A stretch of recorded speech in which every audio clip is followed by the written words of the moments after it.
The year is 593 BC. The location? A refugee camp by the Kebar River in Babylon. Ezekiel, a priest without a pulpit, stands in the mud of his own failure. But the sky is about to break. It started as a storm from the north, a cloud of fire folding in on itself, and then the wheels, tall as the sky, covered in eyes, for creatures with the faces of lions and eagles, and above them, a throne of sapphire. I fell on my face. I was a dead man, but a voice like crashing waves stood me up. He didn't say, "Welcome home." He said, "Eat this." It was a scroll of mourning written in blood and tears. But in my mouth, it tasted like honey. I was no longer a priest. I was a watchman. God struck Ezekiel mute. For years, he couldn't speak a word of his own. He became a silent actor in a divine tragedy. You think you're safe? You think the temple in Jerusalem is a lucky charm? Look at this. Here is the city. Here are the ramps.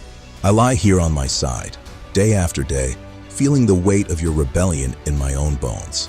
The exiles laughed. They called him a madman.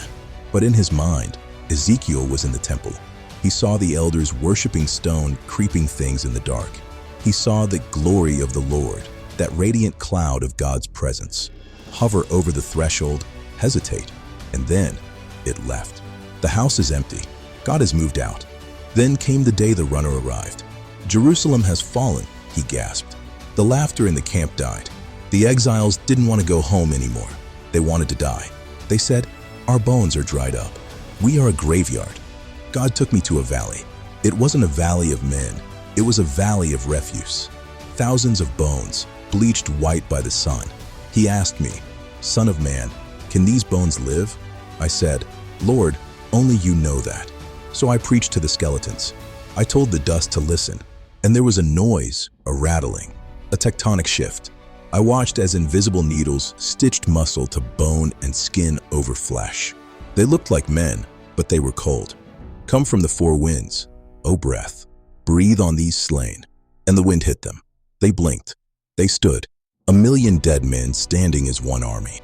Ezekiel's journey ends not with a funeral, but a blueprint, a vision of a new temple where the doors never close. I saw a trickle of water coming from the altar, just a leak at first. I walked a mile, it was at my ankles. Another mile, it was at my knees. Another, and I had to swim.